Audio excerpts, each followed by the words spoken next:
2015 সালে রুটি রুজির টানে দুবাই পাড়ি দিয়েছিলেন উসমান তারিক। বয়স তখন খুব বেশি নয়, কিন্তু দায়িত্ব পাহাড় সম। 4 বছরও হয়নি এমন বয়সে বাবাকে হারিয়েছেন। সংসারের একমাত্র উপার্জনক্ষম মানুষ তিনি। তাই ক্রিকেট যেটা ছিল স্বপ্ন, নেশা, ভালোবাসা, তা একরকম গুটিয়েই রাখতে হয়েছিল তাকে। নওশেরার লম্বা চওড়া ছেলেটা একসময় পেসার ছিলেন, স্পিনও করতেন, কিন্তু দুবাইয়ে গিয়ে ব্যাটে বলে নয়, হাতে তুলে নিতে হয়েছিল চাকরির কাগজপত্র। টুকটাক কয়েকটা কাজ বদলে শেষে একটা রিয়েল এস্টেট প্রতিষ্ঠানে পারচেজ কোঅর্ডিনেটরের স্থায়ী চাকরি জোটে। জীবন তখন নিয়মিত কিন্তু রংহীন। তারপর এক সন্ধ্যায় সব বদলে গেল। 2016 সালের শেষের দিকে তিনি দেখলেন MS Dhoni the untold story. ভারতের সাবেক অধিনায়ক মহেন্দ্র সিং ধোনির জীবন নিয়ে বানানো সেই সিনেমা যেন তারিকের বুকের ভেতর চাপা পড়ে থাকা আগুন আবার জ্বালিয়ে দিল। ধোনি রেলওয়েতে টিকিট চেকারের চাকরি করতেন, তারপর সব ছেড়ে ক্রিকেটে ঝাঁপিয়ে পড়েছিলেন। এই জায়গাটাই সবচেয়ে বেশি নাড়া দিয়েছিল তারিককে। বলছিলেন, আমি চাকরি করছিলাম, সেও করছিল, সে ইতিহাস করেছে, আমি সাধারণ মানুষ, আমিও কি পারি না? সেই প্রশ্নের উত্তর খুঁজতেই আবার মাঠে ফেরা। ভোরের আলো ফোটার আগে অনুশীলন, অফিস শেষে আবার জিম আর নেট। শরীর ছিল, উচ্চতা ছিল প্রায় 6 ফুট 1 ইঞ্চি। এবার দরকার ছিল বিশ্বাস, আর সেই বিশ্বাসের নাম ধোনি।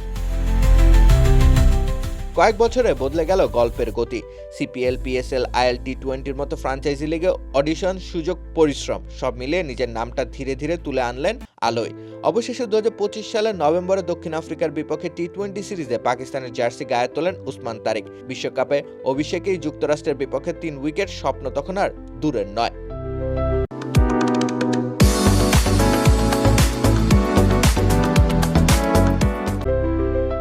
কিন্তু আসল আলোটা পড়ল অন্য জায়গায়। অস্ট্রেলিয়ার বিপক্ষে সিরিজে তার বোলিং অ্যাকশন নিয়ে শুরু হলো আলোচনা। থামা ভ্যারিয়েশন, ডেলিভারির ছন্দ, সব নিয়ে কথা।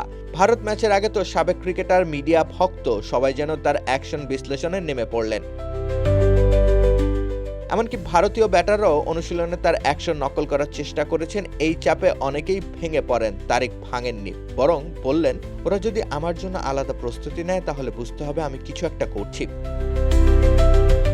কলম্বোর প্রেমাদাসা স্টেডিয়ামে ভারত পাকিস্তান ম্যাচ, গ্যালারির 90% সমর্থন ভারতের পক্ষে। তবু তারিকের মুখে ছিল অদ্ভুত শান্তি। যেখানে শাহিন আফ্রিদি, শাদাব খান, আবরার আহমেদদের ওপর চাপ বাড়ছিল, সেখানে তারিক চেষ্টা করেছেন খেলা ধরে রাখতে। 4 ওভারে 25 রান, 1 উইকেট। শেষের আগের ওভারে ফিরিয়েছেন সূর্যকুমার যাদবকে। বড় বাউন্ডারি টপকাতে পারেননি ভারত অধিনায়ক। উইকেট নিয়ে তারিকের উদযাপনেও ছিল আলাদা ছাপ, উচ্ছ্বাস কিন্তু ভদ্রতা মেশানো। পরের ম্যাচে নেদারল্যান্ডসের বিপক্ষে ক্যারিয়ার সেরা বোলিং ফিগার উসমান তারিক এখন রীতিমতো আকাশে উঠছেন। দুবাইয়ের অফিস ঘরের টেবিল থেকে কলম্বোর আলোকমণ্ডিত স্টেডিয়াম, এই পথটা সোজা ছিল না।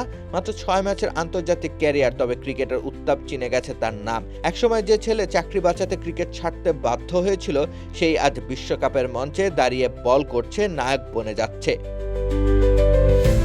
ধোনির গল্প তারিককে ফিরিয়ে এনেছিল মাঠে। কে জানে এখন তারিক নিজেই হয়তো অন্ধকার ঘরে বসে থাকা কোনো স্বপ্নবাজ মানুষের জন্য নতুন গল্প হয়ে উঠছেন। রাকিব হোসেন রুম্মান, খেলা 71।